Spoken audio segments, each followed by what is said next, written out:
Kabanata 1181. Inilayo ni Feilin ang kamay ni Sebastian at malamig na sinabi, Sebastian, sasabihin ko na ito ng isang beses pa lang. Hindi ka karapat-dapat sa akin. Kung maglakas loob kang pumunta sa bahay ko at malaman ng tatay ko na sinamantala mo ako, papatayin ka niya. Hindi ako natatakot. Sagot ni Sebastian ng may pagmamalaki. Sa ngayon, ang kanyang pisikal na lakas ay maihahambing na sa isang intermediate deity realm cultivator, na kayang makipagsabayan kahit sa pinakamalalakas na matatanda. Kumpiyansa siya na sa loob ng 10 taon, siya ay magiging isa sa mga pinakamakapangyarihang tao sa mundo. Sebastian, sasabihin ko na ito sa huling pagkakataon. Hindi ka karapat-dapat sa akin, kaya tumigil ka na sa pag-iisip na may pag-asa pa. Sa mga salitang iyon, umiwas si Feilin at umalis. Hindi sinubukan ni Sebastian na pigilan siya. Alam niyang gusto siya ni Feilin, at ang kanyang pagtutol na hindi siya angkop ay maaaring nangangahulugang alam niyang hindi papayag ang kanyang pamilya. Feilin, hindi kita susukwan, pangako ni Sebastian sa sarili habang nakanganga ang mga kamao. Kaagad pagkatapos umalis ni Feilin, isang madilim na figure ang tahimik na lumitaw sa harap niya. Si Chaya iyon. Sir, kumusta ang iyong sugat? Tanong ni Chaya nang may pag-aalala. Hindi na ito malubha. Konting pahinga at magiging maayos na ako, sagot ni Sebastian. Ngunit lumuhad si Chaya sa isang tuhod, yumuko ang kanyang ulo. Nabigo akong protektahan ka, sir, at pinabayaan kitang magdusa ng malubhang pinsala. Pakiusapan ko po na parusahan ninyo ako. Hindi ito kasalanan mo. Hindi kita pinayagang makialam, kaya walang dahilan para parusahan ka. Tumayo ka, sabi ni Sebastian. Sa katotohanan, isinasaalang-alang ni Sebastian na hayaan si Chaya na tumulong sa kanya bago dumating si Evander, ngunit sa huli ay tinanggihan niya ang ideya. Una sa lahat, ang sigla ni Chava Avenue labis na nasira at hindi pa ganap na nakakabawi. Ang makipaglaban sa isang tao na nasa intermediate deity realm level ni Evander ay maaaring lalo pang magpahina sa kanyang buhay na puwersa. Pero ang pangunahing dahilan ay ang kanyang pagkakakilanlan bilang miyembro ng Demon Tribe. Kung nakialam si Chaya, mabubunyag ang kanyang demonyong pinagmulan. Sa kanyang kasalukuyang kalagayan, halos imposibleng mapatay si Evander ng mabilis, kahit na may tulong niya. Kung nagtagumpay si Evander na ipakalat ang kanyang pagkakakilanlan, hindi lamang mapapahamak si Chaya, kundi pati si Sebastian ay haharap sa mga akusasyon ng pakikipagsabuatan sa tribo ng mga demonyo. Ang lahing tao at ang tribo ng mga demonyo ay magkalaban, at ang pakikipagsabuatan sa mga demonyo ay gagawing kaaway ng buong sangkatauhan. Ito ay hindi maliit na bagay. Kaya't binalaan ni Sebastian si Chaya na huwag kumilos maliban kung ang kanyang buhay ay nasa agarang panganib. Sir, ano ang plano mong gawin sunod? Tanong ni Chaya. Plano kong pumunta sa Violeta Sacred Ground. Hindi mo na kailangang sumunod sa akin. Magstay ka na lang dito sa Aruna City, sagot ni Sebastian. Pero, sir, paano kung mapahamak ka nang wala ako? Sabi ni Chaya na may pag-aalala. Mag-iingat ako. Sa mga salitang iyon, nagsimulang maglakad si Sebastian patungo sa Aruna City. Samantala, sila na at ang iba pa ay naghintay ng may pag-aalala, ang kanilang mga mata ay puno ng pangamba. Sa kabilang banda, si Lucian, Merrick, at Lenore ay may mga ekspresyon ng pananabik dahil tiwala silang tiyak na aalisin ni Evander si Sebastian. Walang Sebastian, ang Aruna City ay muli nilang magiging kanila. Bagaman ang mga nakatatanda ng pamilya ay nakaranas ng malalaking pagkalugi, na nag-iwan sa pamilya Greymore na labis na hamina, naniniwala sila na makakabangon muli basta't hawak pa rin nila ang kontrol sa Aruna City. Sa parehong oras, hindi maalis-alis ni Merrick ang kanyang tingin kay Lana, ang kanyang paghanga ay naging isang bukas na titig habang siya ay nagsimulang dumaloy ang laway. Agad na napansin ni Lucian ang interes ng kanyang anak. Humarap kay Lana, sinabi niya, yung batang si Sebastian ay parang patay na. Kapag bumalik si Mr. Guggenheim, lahat kayo ay makikita ang katapusan ninyo. Pero maaari kitang bigyan ng pagkakataong mabuhay. Kung papayag kang manatili sa tabi ng aking anak, hihilingin ko kay Mr. Guggenheim na huwag kayong patayin. Kasinungalingan. Ayos lang ang asawa ko, malamig na sagot ni Lana. Ang lakas ni Mr. Guggenheim ay walang kapantay. Wala talagang paraan na kayang tapatan ng batang iyon siya. Tigilan mo na ang panlilinlang sa sarili. Kung papayag ka ngayon, anak ko lang ang paglilingkuran mo. Pero kung maghihintay ka hanggang bumalik si Mr. Guggenheim, hihilingin ko pa rin para sa iyo, pero sa oras na iyon, hindi lang ang aking anak ang paglilingkuran mo. Ang mukha ni Lucian ay nagbago sa isang mapanokso ng ngiti. Ang kanyang titig ay nag-aapoy sa pagnanasa, malinaw na ipinapakita rin ang kanyang sariling intensyon. Kabanata 1182. Walang hiya ka. Galit na galit si Lana habang ang buong pagkatao niya ay nag-aapoy sa galit. Tumawa si Lucian ng masama. Walang hiya. Akala mo ba walang hiya ito? Hintayin mo lang na makasama kita sa kama ng anak ko. Doon, malalaman mo kung ano ang tunay na walang hiya. Anong karapatan mong insultuhan si Mr. Wilder? Gusto mo na bang mamatay? Uminit ang galit ni Dracaria. Ano? Gagawin mo ba talaga iyon? Lucian ay nagmura, puno ng paghamak. Bilang isang makapangyarihang siyam na bituin na lesser deity master, hindi niya nakikita ang isang demigod level na mahina tulad ni Dracaria bilang anumang banta. Sa kabila ng libu-libong sundalo ng The Crown Dominion na may mga pinahusay na pistola, wala silang kahulugan sa kanya. Bagaman ang mga pistola ay nakakatakot, wala silang tunay na panganib para sa isang katulad niya, na madaling mapapabagsak si Lana at ang iba pa nang hindi man lang napapagod. Malinaw na naintindihan ito ni Dracaria. Bagaman siya'y nag-aapoy sa galit, wala siyang ibang magagawa kundi lunukan ang kanyang kay-abangan. Nang makita ito, lalo pang naging mayabang si Merrick. Humalaklak siya habang tinuturo sina Lana, Cassandra, at Stephanie. Huwag na kayong mag-abala pang maghintay na bumalik ang lalaking iyon. Si Mr. Guggenheim, ang ikapitong nakatatanda ng Gaudium Sacred Ground, ay isa sa mga pangunahing tauhan sa Intermediate Deity Realm. Ang pagpatay sa batang iyon ay napakadali para sa kanya. Kung nag-iisip kayo, lumapit kayo dito at paglangkuran kami ngayon. Pakitunguhan nyo kami ng maayos, at gagawin namin kayong mga alaga. Kung hindi, ipapadala ka bilang laruan ng kampo para sa libu-libong sundalo, hanggang sa ikaw ay lubos na masiyahan. Hayop ka, papatayin kita. Hindi na makapagpigil si Dracaria. Mabilis niyang itinaas ang kanyang baril, handang magpaputok. Ngunit handa si Lucian. Sa isang galaw ng kanyang kamay, isang nakakatakot na alon ng enerhiya ang sumabog. Sa isang malakas na pagsabog, si Dracaria ay naitapon pabalik habang dumudugo. Dracaria, ayos ka lang ba? Nagmamadaling lumapit si Lana at ang iba pa sa kanya sa pag-aalala. Ayos lang ako, sabi ni Dracaria habang nahihirapan siyang tumayo. Ang kanyang tingin ay nag-aapoy sa galit habang tinitingnan niya si Lucian. Oh, matapang ka pa ring titigan ako. Binabalaan kita. Lucian angal, naghahanda na muling sumugod. Tigil. Isang matalim na boses ang umabot mula sa tarangkahan ng lungsod. Bagaman hindi ito malakas, nagdadala ito ng hindi mapag-aalinlangang awtoridad. Honey. Boses ni Sebastian yun. Sigaw ni Lana ng may kasiyahan. Lucian, mukhang pagod ka na sa buhay. Bumaba si Sebastian mula sa paglalakad sa hangin. Siya ay naglalabas ng napakalakas na aura ng pagnanais na pumatay. Greetings, Supreme Lord. Mabilis na lumuhad sina Dracaria at ang iba pa habang ang kanilang mga mukha ay puno ng kagalakan at ginhawa. Ikaw. Hindi ka patay. Paano nangyari iyon? Nautal si Lucian. Merrick at Lenora ay nakatitig din sa kanya na nakabuka ang mga bibig. Ang pagkabigla at kawalang paniniwala ay nakaukit sa kanilang mga mukha. Ano? Nabigo ka ba na buhay pa ako? Tanong ni Sebastian na may bahid ng kasiyahan sa kanyang mga mata. At si Mr. Guggenheim. Tanong ni Lucian ng may pag-aalinlangan. E kung sabihin kong pinatay ko siya? Sagot ni Sebastian na may tusong ngiti. Ang dami mong sinasabi.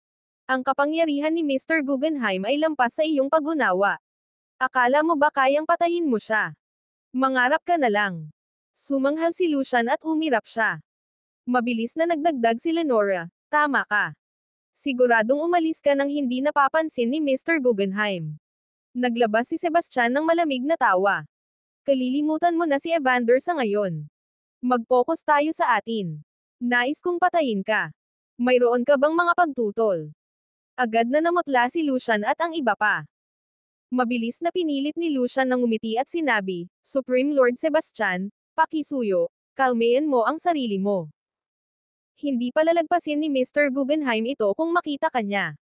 Dapat kang umalis agad. Kapag bumalik siya, hindi ka na makakatakas. Kahit umalis ako, papatayin kita muna, malamig na sinabi ni Sebastian. Si Lucian at ang kanyang mga kasama ay natatakot. Ang kanilang mga mukha ay nawawalan ng kulay. Pagkatapos, sinubukan ni Lucian na pakalmayan siya, Supreme Lord, maaari kitang tulungan sa pamamahala ng Aruna City. Pakiusap, huwag mo akong patayin. Nang mga sandaling iyon, nagmadali si Lana. Honey, ininsulto ako ni Lucian at Merrick kanina at sinaktan si Dracaria. Huwag mo silang palampasin. Si Stephanie ay nagngangalit habang idinagdag niya, kagalang-galang na Panginoon, ang mga taong ito ay mga basura. Nang akala nila ay wala ka na, sinubukan nilang apihin kami.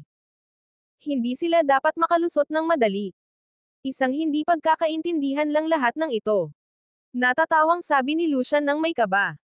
Alam ko palagi na ang Supreme Lord ay pinagpala ng swerte at magiging maayos. Honey, nagsisinungaling siya. Galit na sabi ni Lana. Kabanata 1183. Tama na yan. Tapusin na natin ito dito. Maaaring bumalik si Evander anumang sandali. Bilasan mo at dalhin si Mr. Lovell para ayusin ang proteksyon ng lungsod, utos ni Sebastian. Parang magpo-proteste si Lana, pero mahinahon siyang pinigilan ni Rainy. Tumingin si Sebastian ng malamig kay Lucian at sa kanyang mga kasama. Hindi ko kayo sisisihin sa nangyari ngayon, pero hayaan niyong bigyan ko kayo ng babala. Kung maglakas loob kayong magrebelde muli, sisiguraduhin kong mapapahamak kayo. Takot na takot, si Lucian at ang iba pa ay mabilis na tumango habang tumutulo ang pawis sa kanilang mga mukha. Umalis na kayo. Sa sigaw ni Sebastian, nagpasalamat si Lucian at ang kanyang mga kasama na sila'y nailigtas. Nang hinaing sila palayo ng kabilas ng kanilang makakaya. Honey, bakit mo sila pinabayaan? Tanong ni Lana ng galit. Bumalik muna tayo, sagot ni Sebastian nang walang paliwanag habang ginagabayan si Lana at ang iba pa papunta sa estate. Sa sandaling lumapag sila, lumuhad si Sebastian, halatang nanghihina. Honey, ayos ka lang ba? Agad na nagmadali ang grupo sa takot, at si Lana ay mabilis na lumapit sa kanyang tabi. Sugatan ako. Tulungan niyo akong makapasok, mahina ang sabi ni Sebastian. Bagaman maikli lamang ang distansyang kanyang nil-iPad, lubos na pinalala nito ang kanyang mga sugat. Nagpakita siya ng tapang upang hindi mapansin ni Lucian at ng kanyang mga kasama ang kanyang kahinaan. Kung hindi, baka naging magulo ang mga bagay-bagay. Nang malaman ang kalagayan ni Sebastian, naintindihan ni Lana at ng iba pa kung bakit pinatawag niya si Lucian at ang kanyang grupo. Ang kanyang nakakatakot na tindig ay isang bluff lamang, na sa kabutihang palad ay nagtagumpay na pigilan si Lucian at maiwasan ang karagdagang komplikasyon. 2 araw ang lumipas, ang mga sugat ni Sebastian ay bumuti ng malaki. Tinawag ni Sebastian si Chaya noong gabing iyon. Sir, ano ang inyong mga utos? Tanong ni Chaya nang may paggalang. Magpunta ka at tahimik na alisin si Lucian at ang kanyang mga anak, utos ni Sebastian. Masusunod, sagot ni Chaya bago siya naglaho sa mga anino. Bilang isang siyam na bituin na Lesser Deity Master, walang hamon si Lucian para kay Chaya, na mabilis na natapos ang gawain ng hindi napapansin ng sinuman. Pagkatapos ng kanilang mga kamatayan, bumalik si Chaya at ibinigay ang kanilang mga storage space rings kay Sebastian. Sinuri ni Sebastian ang mga ito at natagpuan ang isang kayamanan ng mga mahahalagang bagay. Mayroong mahigit 100 bilyong spirit stones at napakaraming bihirang eliksir at gamot. Lumipas ang kalahating buwan, at halos gumaling na ang mga sugat ni Sebastian. Panahon na para siyang umalis dahil balak niyang maglakbay patungo sa Violette Sacred Ground. Bagaman nais ni Lana na samahan siya, pinakiusapan niya itong manatili. Ang Sacred Grounds, kahit na perpekto para sa pagsasanay, ay kaunti lamang ang naidulot na benepisyo sa kanya, dahil mayroon na siyang mga kasanayan at mapagkukunan sa pagsasaka. Mas mabuti para sa kanya na manatili sa Aruna City. Ang Violeta Sacred Ground ay matatagpuan sa Violeta Mountain sa loob ng hangganan ng Thousandfold Empire. Si Sebastian ay lumipad sa isang mahiwagang crane sa loob ng 10 araw bago tuluyang makarating sa Amaris City. Ang Amaris City ang pinakamalapit na lungsod sa Violeta Sacred Ground. Dahil isang beses lamang kada 6 na buwan sila tumatanggap ng mga disipulo, mayroon pang 5 araw bago ang susunod na pagkuha. Kaya't nagpasya si Sebastian na manatili sa Amaris City ng ilang araw. Kung ano ang inaasahan sa imperyo. Ang lungsod na ito ay ilang beses na mas masagana kaysa sa Wonderton sa Windwalker Kingdom, at ang espiritual na enerhiya ay mas mayaman, naisip niya. Habang naglalakad siya sa masiglang lungsod, nahumaling si Sebastian sa mga tanawin. Dito, ang mga demigod ay kasing karaniwan ng damo, at ang mga lesser deity masters ay naglalakad-lakad sa lahat ng dako. Pagkakita sa isang inn, nagplano siyang pumasok para kumain at mangalap ng impormasyon. Ngunit sa pagliko niya, biglang may kamay na humawak sa kanyang balikat. Kabanata 1184. Nabigla si Sebastian. Mabilis siyang umikot habang sumusuntok. Sandali. Ako ito, sigaw ng lalaki, na kapwa nagulat. Nakapidyo si Sebastian ng kanyang kamao 1 pulgada mula sa ilong ng lalaki. Halos atakihin ako sa puso. Ang bilis ng kilos mo, sabi ng lalaki habang pinapakalma ang kanyang dibdib. Kitang-kita ang pagkabigla sa kanya. Ikaw pala. Sigaw ni Sebastian nang makilala ang malaking figure. Walang iba kundi si Brody, isang dating disipulo ni Swordati, ang lalaking namahala sa scheme ng pastahan noong disipulo torneo 2 taon na ang nakalipas. Kahit na makalipas ang 2 taon, maayos pa rin siyang naaalala ni Sebastian. Ang pangangatawan ni Brody ay hindi malilimutan. Ang kanyang taas at lapad ng baywang ay halos magkapareho, na nagbigay sa kanya ng hitsura na parang isang gumagalaw na bundok. Ang kanyang ngiti ay medyo tuso, na may mga mata na kumikislap ng mapanlikha. Ang pagkikita nila kahit isang beses ay nag-iwan ng impresyon kay Sebastian na maaaring tumagal ng 1 dekada. Sa isang sandali, akala ko may umaatake sa akin, sabi ni Sebastian na may inis. Tumawa si Brody. Mr. Wilder, sobrang jumpy mole, bawal na bawal ang labanan sa syudad, alam mo ba? Nagbabayad lang ako ng bati, at muntik mo na akong patayin. Alam ni Sebastian na nagbibiro lamang siya. Ang kakayahan ni Brody na mailagay ang kamay sa kanyang balikat nang hindi napapansin ay nagpapakita ng kanyang antas ng kasanayan. Siyempre, ang sariling mga sugat ni Sebastian, kasama na ang kawalan ng kaaway ni Brody, ay nagpalayo rin sa kanya na mapansin ito. Bakit hindi ka nag-e-ensayo sa Swordati? Anong ginagawa mo rito? Tanong ni Sebastian nang may pag-usisa. Umalis ako sa Swordati, sagot ni Brody na may ngiti. Ayos naman kayo. Bakit ka aalis sa Swordati? Tanong ni Sebastian na nalilito. Ngumiti si Brody. Swordati ay okay lang, pero wala itong laban sa Sacred Grounds. Target ko ang Violeta Sacred Ground. Narinig ko na ang banal na dalaga ng Violeta ay kasing ganda ng isang diyosa. Kung sana. Si Brody ay ngumiti ng hanggal habang nagsasalita. Ito ay isang ngiti na kasing walang hiya ng pagiging mayabang. Ang mga babaeng dumadaan ay nagbigay sa kanya ng mga galit na tingin, at ang kanilang mga mukha ay puno ng pagdiriin. Huminto ka na sa ngiti mo at mag-ingat ka sa sinasabi mo, babala ni Sebastian. Paano ka naging matapang na isaalang-alang pa ang banal na birhen ng Violeta? Kung may makarinig, baka mapatay ka at gawing siopaw. Ha? Wala akong takot, tumawa si Brody habang hindi ito pinapansin. Sinasabi ko lang ang nasa isip ko. Bukod pa rito, sa isang babaeng kasing ganda ng Holy Maiden, siguradong iniisip din iyon ng bawat lalaki.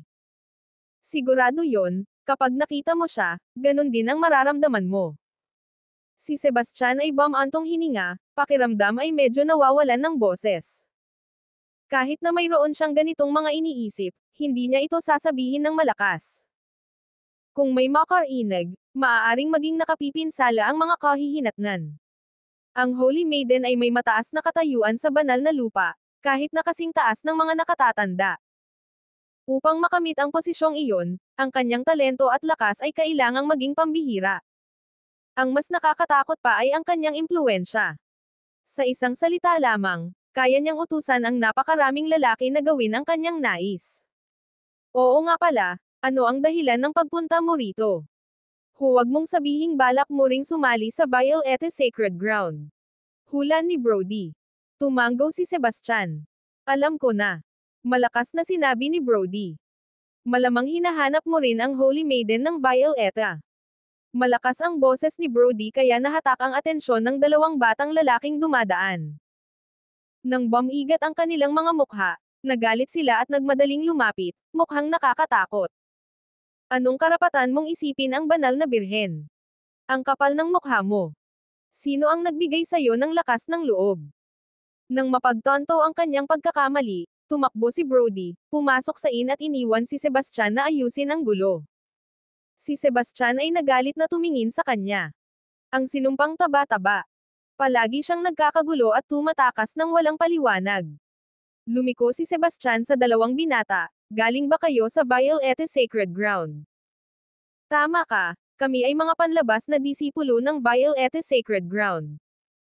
Naglakas loob ka bang magpakita ng kawalang galang sa aming Holy Maiden? Bulyo ni Leroy O'Donnell sa isang matigas na tono. Sumagot si Sebastian, wala akong balak na magpakita ng kawalang galang, at wala rin akong intensyon patungkol sa inyong Holy Maiden. Narinig ka namin ng malinaw, at naglakas loob ka pang mag-deny.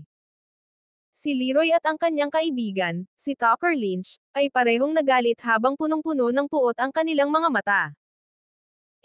Kung hindi mo ako paniwalaan, wala na akong magagawa dyan, sabi ni Sebastian. Dumaan siya sa tabi nila at nagtuloy patungo sa inn. Kabanata 1185. Sandali lang. Hinaranan ni Leroy at Tucker ang daraanan ni Sebastian, pinipigilan siyang umalis. Ano ang gusto mo? Tanong ni Sebastian. Leroy ay ngumisi ng malamig. Ang pagpapakita ng kawalang galang sa Holy Maiden ay parusang kamatayan. Dahil ito ay unang pagkakasala mo, palalayain ka namin kung puputulan mo ang isang kamay bilang kapatawaran. Ang lahat ng ito dahil sa isang biro ng ibang tao. Hindi ba't nakakatawa iyon? Sagot ni Sebastian. Walang nakakatawa dito. Binibigyan ka namin ng pagkakataon, kaya huwag mong subukan ang iyong kapalaran. Malamig na sinabi ni Tucker. At kung tumanggi ako? Tanong ni Sebastian. Kung ganoon, parang hinahanap mo na ang kamatayan. Kumislap ang mga mata ni Tucker sa banta, parang handang lutang na siyang lumunin. Hindi napigilan ni Sebastian ang pagtawa. Talaga bang iniisip ninyong kayang niyong atakihin ako sa syudad? May gusto ka bang mamatay, bata? Sabi ni Leroy nang may banta. Baka hindi kami makagalaw sa loob ng syudad, pero sa sandaling lumabas ka, tapos na ang buhay mo. Wala akong oras para dito. Tumabi ka. Huwag mo akong pigilan sa pagkain ko, sabi ni Sebastian nang may inis. Matapang ka, Battle, galit na sabi ni Leroy. Lumingon siya kay Tucker at sinabi, sundan mo siya. Huwag mo siyang patotekasin. Sasabihan ko si Finn. Si Sebastian ay maaari lamang magpahid ng kanyang ulo sa pagkabigo. Ano bang ginawa niya para pagdusahan ito? Ang gulo ay biglang dumating sa kanya mula sa wala. Pagkatapos ay pumasok siya sa inn at agad na nakita si Brody, na nag-order ng isang mesa na puno ng mga masasarap na putahe. Nakita lang si Brody ay lalo pang nagalit si Sebastian. Taba, may gustong pumatay sa akin dahil sa mga sinabi mo, at umalis ka na lang mag-isa. Tumawa si Brody, sinusubukang pakalmayan siya. Sebastian, nagkakamali ka. Naisip ko na ang pagsubok na magipaliwanag ay lalo lang magpapalala ng sitwasyon. Bukod dito, hindi nila kayang umatake dito, at kahit nasubukan nila, hindi sila makakatapat sa'yo. Kaya, naisip ko na mag-order na lang. Sige, kain tayo. Kung hindi sapat, mag-order tayo ng iba pa. Manliliber ka? Tanong ni Sebastian. Ano, akala mo papayagan kung ikaw ang magbayad? Tuwing kumakain ka kasama ko, hindi ko pinapayagan ang sinuman na magbayad, sagot ni Brody nang may inis. Sa wakas ay umupo si Sebastian, at kinailangan niyang aminin na napakasarap ng pagkain dito. Sila ay mayaman sa kulay, aroma, at lasa. Mula nang dumating siya sa mundong ito, Wala pa siyang natikmang ganito kasarap, kaya't nagpa siya siyang lubos na namnamin ang pagkain. Ang alak ay napakahusay din, may makinis at mayamang lasa at isang matagal na aftertaste. Mas kahanga-hanga pa, nagkaroon ito ng epekto sa pagpapahusay ng pagsasanay ng isa. Isang tasa lang nito ay katumbas ng 2 o 3 araw ng kanyang karaniwang matinding pagsasanay. Ang mesa ay puno ng mga putahe na sapat upang pakainin ng comfortable ang 3 o 5 tao. Gayunpaman, sa gulat ni Sebastian, kumain si Brody na parang isang gutom na halimaw. Sa bawat ilang kagat na ginawa ni Sebastian, nilamon ni Brody ang buong putahe. Sa loob ng wala pang 10 minuto, naubos na ni Brody ang lahat sa mesa, walang natirang kahit piraso. Uminom si Brody habang kumakain, ubos ang mahigit 12 litrong bote ng alak, habang hindi pa natatapos ni Sebastian ang kanyang una. Nabigla si Sebastian. Sa wakas, naintindihan niya kung paano pinanatili ni Brody ang kanyang malaking pangangatawan. Kakaunti lang ang nakain niya, halos 1/10 lang ng pagkain, habang ang natitira ay naubos na lahat sa walang hangganang tiyan ni Brody. Kahit na baboy ay mapapahiya sa gana ni Brody. Si Tucker, na nanunood malapit, ay labis ding nagulat habang ang kanyang mukha ay puno ng sama ng loob. Nagpalabas si Brody ng masayang utot. Tumingin siya kay Tucker, at pagkatapos ay humarap kay Sebastian na may ngiti. Sebastian, nabayaran ko na ang bill. May mga bagay akong kailangang asikasuhin, kaya aalis na ako. Pagkaalis ni Brody, tumayo rin si Sebastian upang umalis. Sir, kung maaari ay bayaran niyo muna ang bill, sabi ng waitress na may kaaya-ayang ngiti. Hindi ba nagbayad na ang kaibigan ko? Tanong ni Sebastian. Ngumiti ang waitress at umiling. Naramdaman ni Sebastian ang matinding inis ni Loco na naman siya ng matabang ito. Nakakainis talaga. Magkano ito? Tanong niya habang sinisikap na manatiling kalmado. Sa kabuuan, magiging 23.68 milyong spirit stones iyon, sagot ng waitress na may ngiti. Kabanata 1186. Taba, ipagdasal mo na hindi nakita-makita muli. Nagnitngit ang mga ngipin ni Sebastian sa galit. Iyan ay mahigit 20 milyong spirit stones para sa isang pagkain. Kahit nagawa sa ginto ang pagkain, hindi ito aabot ng ganon kalaki. Pero nang ibinigay sa kanya ng waitress ang detalyadong resibo, agad siyang nakaintindi. Nalaman nilang ang alak na kanilang ininom ay ang pinakamahal na alak ng inn, ang Emperor's Reserve. Ito ay nagkakahalaga ng 1 milyong spirit stones bawat bote, at umorder sila ng 16 na bote sa kabuuan, kahit na si Sebastian ay 1 bote lamang ang nainom. Ang mga putahe ay mga pirma ng inn, na inihanda gamit ang mga dekalidad na sangkap. Marami sa mga ito ay mga pang-4 na antas na espiritual na halamang gamot, at may ilan pang pang-5 antas na espiritual na halamang gamot. Bagaman hindi malaking halaga ang 20 milyong spirit stones para kay Sebastian, talagang nakakainis ang pakiramdam na siya ay naloko.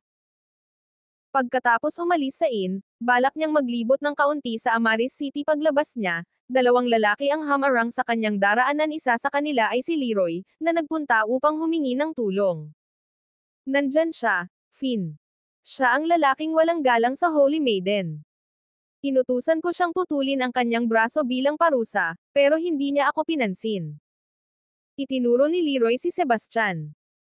Si Finn Dolman, nakasuot ng marangyang balabal, ay payat at pangkaraniwan ang itsura ngunit may matalas na mga mata. May mga kamay na nakatali sa likod, tiningnan niya si Sebastian nang may pakiramdam ng pagiging nakatataas. Naglakas loob ka pang bastyusan ang aming Holy Maiden. Mukhang gusto mo nang mamatay.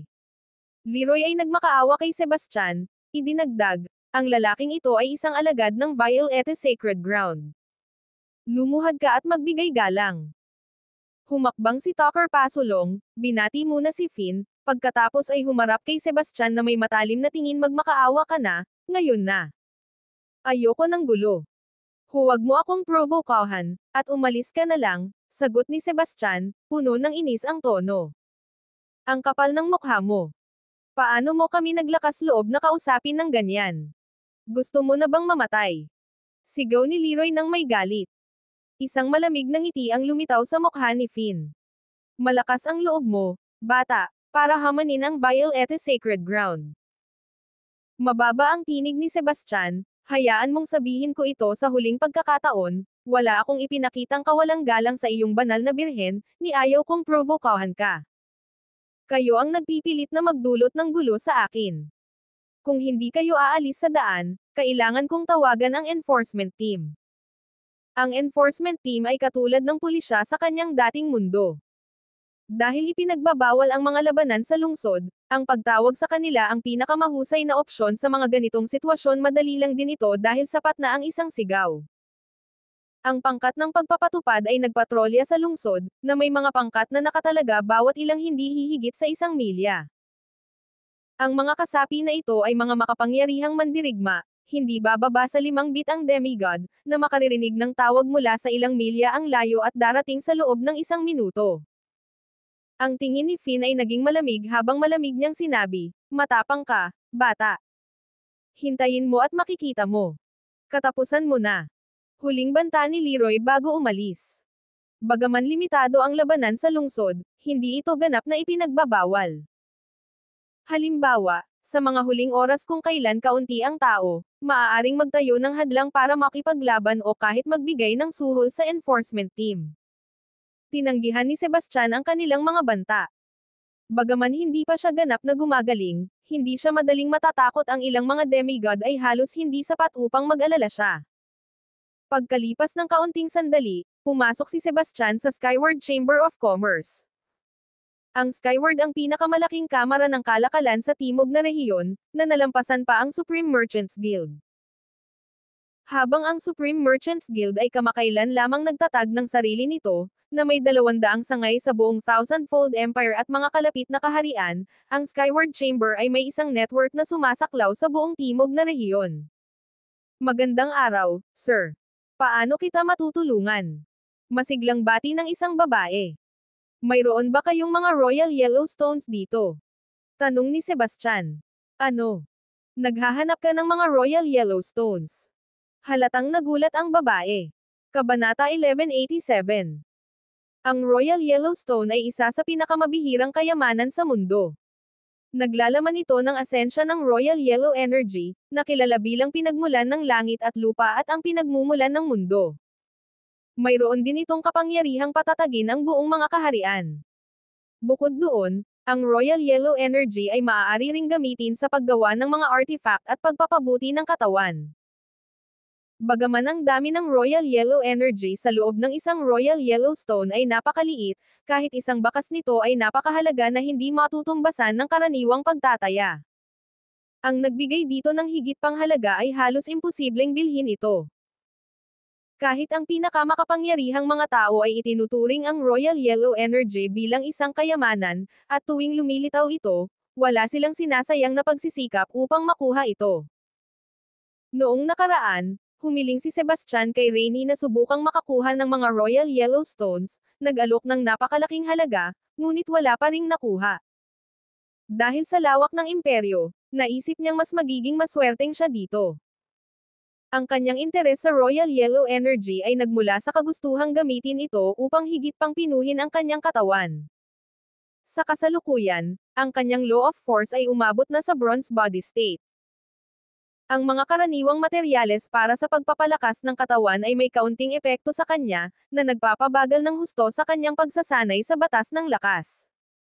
Oo, mayroon ba kayong ganito dito? Wala akong pakialam kung mataas ang presyo, tanong ni Sebastian ng may pag-asa. Ngumiti ang babae at ipinaliwanag, Sir, hindi ito tungkol sa presyo. Ang Royal Yellowstone ay isang napakahalagang bagay na walang tiyak na halaga sa merkado.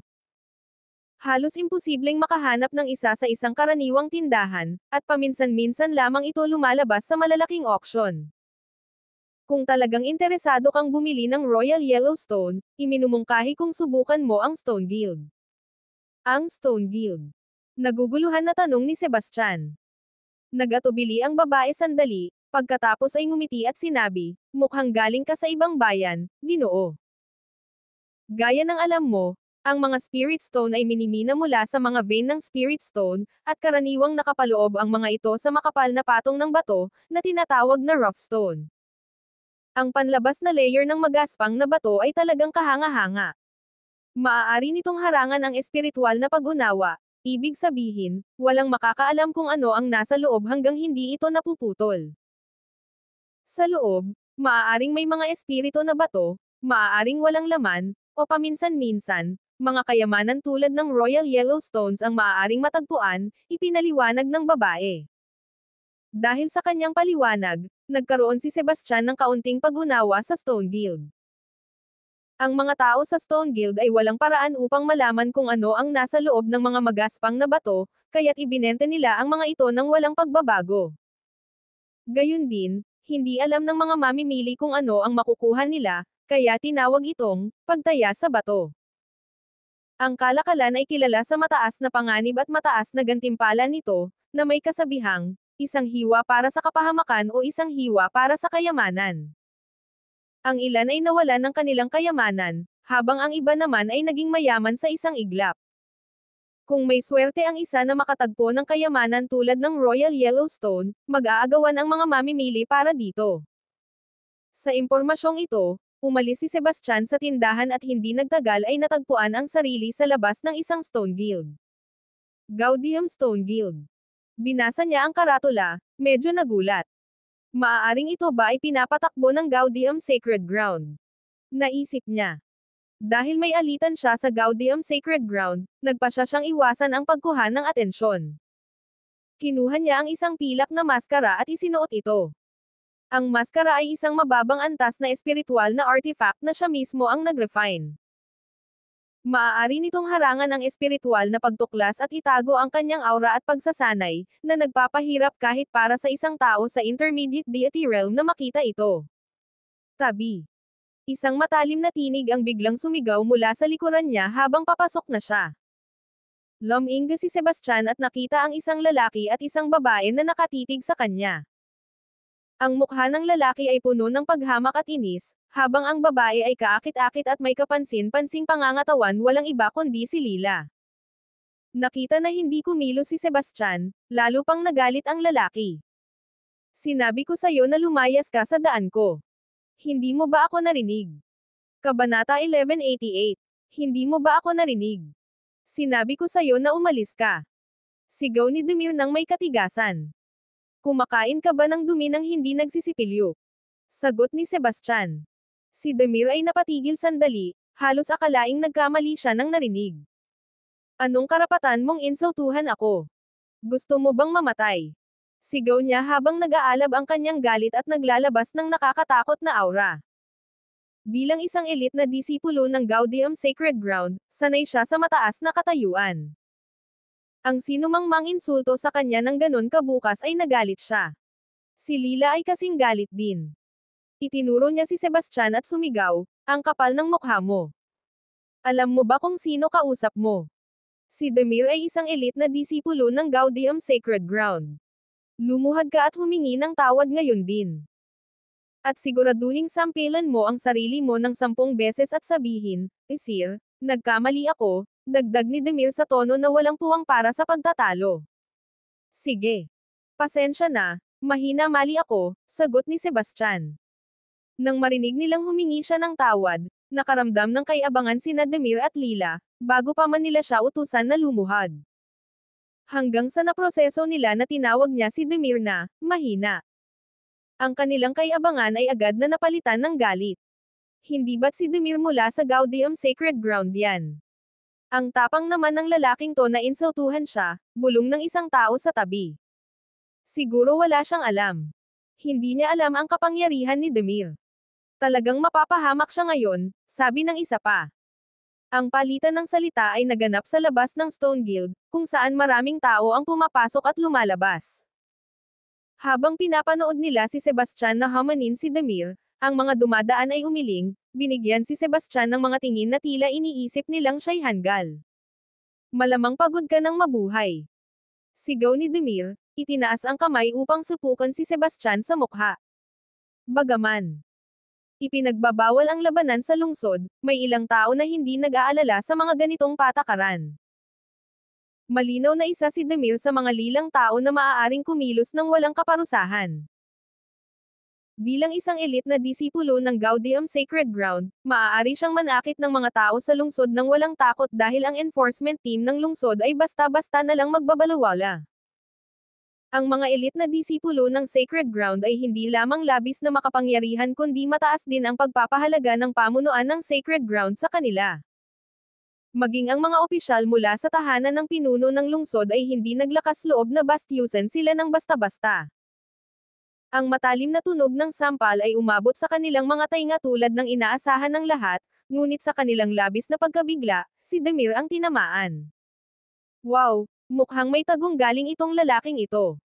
Hindi nakapagtataka na naglakas loob siyang insultuhan si Demir, bulong ng mga nagulat na tao. Talaga bang naglakas loob kang saktan si Demir? Ang kapal ng mukha mo. Sigaw ni Lila kay Sebastian ng galit. Si Sebastian ay ngumisi na may bahid ng pang-aasar. Hindi ako nananakit ng mga babae, pero huwag mo akong subukan. Ikaw. Naghahanda ng magsalita pa si Lila, ngunit ang matalim na tingin sa mga mata ni Sebastian ang nagpahinto sa kanya. Hinawakan ni Demir ang kanyang namamagang mukha habang puno ng kawalang paniniwala at gulat ang kanyang mga mata. Tumangala siya kay Sebastian at nagngalit. Talagang sinaktan mo ang. Bago pa makapagpatuloy si Demir, muling tinamaan siya, ng malakas. Si Sebastian ay kumilos ng napakabilis na wala ng oras si Demir para makapag-react. Mag-ingat ka sa mga sinasabi mo, malamig na sabi ni Sebastian habang kumikislap ang kanyang mga mata sa pagnanais na pumatay. Kapag nagsalita ka pa, babasagin ko ang mukha mo. Kabanata 1189. Ayaw ni Sebastian na magsimula ng gulo, pero hindi ibig sabihin na natatakot siya dito. Ang mga walang galang na salita ni Demir at ang pagtatangkang saktan siya ay nagpasobra kay Sebastian sa kanyang mga hangganan. Si Demir ay labis na galit na halos hindi niya mapigilan ang sarili, at ang kanyang tingin ay nag-aapoy sa galit habang tinitingnan niya si Sebastian. Gayunpaman, unti-unti siyang kumalma nang mapagtanto niyang mas malakas ang lalaking ito kaysa sa kanya, na nagbigay sa kanya ng kawalan ng kalamangan. Talaga bang may lakas ng loob kang manakit ng tao sa loob ng syudad? Tatawagan ko ang mga tagapagpatupad ngayon din. Kapag natapos na sila sayo, swerte ka na lang kung makalabas ka ng buhay. Banta ni Demir habang naghahanda ng humingi ng tulong. Walang ibang makikita sa mukha ni Sebastian kundi paghamak.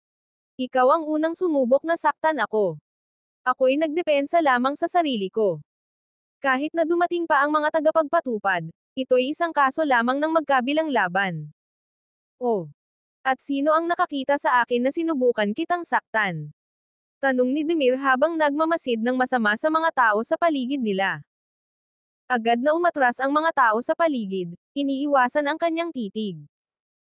Si Demir ay isang kilalang regular sa Amaris City at isang tanyag na eksperto sa stone betting, at karamihan sa mga tao ay walang nais na labanan siya. Kung gayon, sino ang magpapatoto na sinaktan kita? Sagot ni Sebastian habang sumulyap siya sa karamihan. Iniiwasan din nila ang kanilang mga mata, naramdaman ang lakas ni Sebastian, na tila higit pa sa kay Demir. Dahil hindi siya natitinag ni Demir, maaaring isa siya sa mga mula sa banal na lupa, kaya walang sino man sa kanila ang gustong makialam. Nakita namin ito. Tetestigo kami. Biglang humakbang si Finn, Leroy, at Tucker mula sa karamihan. Lumapit si Finn kay Sebastian, may pang-aasar. Nakita namin lahat na sinaktan mo si Ginoong Sabalja. Sige. Tawagin mo ang mga tagapagpatupad, Ginoong Sabalja, susuportahan ka namin. Ang kanilang mga ekspresyon ay puno ng kasiyahan. Nakilala nila ang mukha ni Sebastian bilang hindi pamilyar. Dahil hindi siya nakilala ni Demir o ng iba pa, inisip nilang marahil isa lamang siyang miyembro ng isang maharlikang pamilya tiyak na hindi mula sa Violete Sacred Ground, o sa kalapit na Gaudium Sacred Ground. Para sa mga ordinaryong tao, ang mga miyembro ng mga pamilyang maharlika ay hindi matitinag, ngunit wala silang espesyal na halaga para sa mga mula sa mga banal na lupa. Salamat, mga Ginoo, sabi ni Demir habang pinagdudugtong ang kanyang mga kamay bilang pasasalamat. Pagkatapos ay humarap siya kay Sebastian na may malamig na ngiti. Ngayon, ano ang masasabi mo para sa sarili mo? Ang dami mong sinasabi. 2 beses lang kita sinampal. Kahit pa dumating ang mga tagapagpatupad, sa pinakamasama, magmumulto lang ako o ikukulong ng ilang araw. Wala akong takot doon, sagot ni Sebastian habang nakatayo na may mga kamay sa likod, na walang takot. Demir ay ngumiti ng may pang-aasar. Bobo ka kung akala mo yon. Pag dinala ka nila sa enforcement hall, hindi ka makakalabas na buo. Pero bibigyan kita ng huling pagkakataon. Kung luluhod ka, magsosorry, at papayagan mo akong sampelan ka ng 10 beses, baka palampasin ko na. Bobo. Sebastian ay nagmaktol sa paghamak. Mas gusto mo pang dumaan sa mahirap na daan kaysa sa madali. Tulong. May umaatake sa mga tao dito. Mga tagapagpatupad, dumating kayo agad. Sigaw ni Demir sa langit. Ang kanyang boses ay puno ng espiritual na enerhiya, kaya't malinaw itong umabot ng milya-milya. Dumating ng mabilis ang mga tagapagpatupad. Mayroong 8 lalaki na nakasuot ng gray na baluti, mukhang mabangis at determinado. Sino ang nagpasimula ng laban na ito? Ang tinig ng leader. Mr. Tony, siya ang may kasalanan, bilisan mo at arestuhin siya, sabi ni Demir habang lumalapit kay Blaine. Tony at tahimik na ipinapasok ang isang storage ring sa kanyang kamay. Naiintindihan agad ni Blaine. Tumingin siya kay Sebastian, at sumigaw, paano mo nagawa yon? Matapang na hakbang. Arestuhin siya. Sa utos ni Blaine, agad na hinawakan ng mga tagapagpatupad ang mga braso at balikat ni Sebastian. Nagmukhang masungit si Sebastian. Madali niyang kayang harapin ang ilang mga tagapagpatupad dahil sa kanyang lakas, ngunit ang paglaban ay makikita bilang direktang pagsalungat sa kapangyarihan ng pinuno ng lungsod.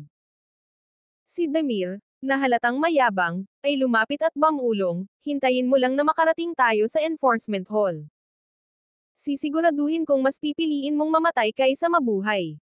Kabanata 1190. Dakpin siya. Malamig na utos ni Blaine. Sandali. Nang malapit nang dalhin ng mga tagapagpatupad si Sebastian, may isang babae na humakbang pasulong. Oh, Ms. Lockhart. Anong gabay ang maibibigay mo sa amin ngayon? Agad nagbago ang asal ni Blaine, naging mapagpaimbabaw sa paglitaw ng babae. Iyan siya, naisip ni Sebastian sa gulat. Inaasahan niyang kapag pumunta siya sa isang banyagang lugar, wala siyang makikilala, ngunit sa loob ng maikling panahon, nakatagpo na siya kina Brody, Demir, Lila, at ngayon ay si Lydia. Lydia, hindi ko inasahan na nandito ka rin. Ang swerte naman. Sabi ni Demir, nagmamadaling lumapit upang batiin siya. Bagaman si Lydia ay isang simpleng alagad lamang habang siya ay isang elite na disipulo, ang mukha ni Demir ay puno ng pagyukod. Si Lydia ay isang magandang dalaga na ang lolo ay ang ika-11 nakatatanda ng banal na lupa. Bukod pa rito, siya ay may isa pang titulo bilang batang tagapagmana ng Skyward Chamber of Commerce, a padlisyo-ari ng napakalaking kayamanan. Tiningnan siya ni Lydia ng may pang-aasar na ekspresyon. Kung hindi ko lang napadaan, hindi ko sana alam na nangbubuli ka ng mga tao, Mr. Sabalja. Tumawa si Demir ng naiilang. Lydia, ano ang ibig mong sabihin doon? Humarap kay Blaine, nagpatuloy si Lydia, nakita ko ang buong pangyayari. Si Demir ang unang nag-insulto sa Ginoo at siya pa ang unang nanakit. Pero heto ka, handang arestuhin ang isang tao batay lamang sa salita ni Demir. Ano sa tingin mo ang mangyayari kung malaman ito ng pinuno ng lungsod? Bumuhos ang malamig na pawis kay Blaine. Ms. Lockhart, nagkakamali ka ng pagkaintindi. Dinala ko lang sila rito para linawin ang sitwasyon. Sa mga katotohanan na malinaw na parang araw, ano pa ang natitirang dapat linawin? O plano mo bang ibalik siya para sa ilang hindi opisyal na parusa? Tanong ni Lydia na may makahulugang tingin. Siyempre hindi palagi kung sinunod ang batas.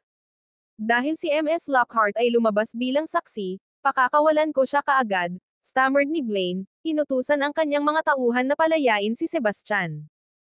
Si Demir ay nagngangalit sa galit. Lydia, bakit ka nakikilala sa isang dayuhan kaysa sa akin? Tumawa si Lydia at sinabi, sinasabi ko lang ang katotohanan. Bukod dito, matagal na kitang nakakainis. Ikaw. Si Demir ay labis na nagalit na itinaas ang kamay na parang papaluan. Lydia ay nagbigay sa kanya ng isang mapaghambog na ngiti. Oh. Sinusubukan mo rin bang saktan ako? Hindi ko gagawin yun. Nagkakamot lang ako ng pangangati. Mabilis na kinamot ni Demir ang kanyang ulo, sinusubukang itago ang kanyang kahihiyan. Ang Skyward Chamber of Commerce ay kilala bilang pinakamataas na guild ng mga mangangalakal sa Southern Region.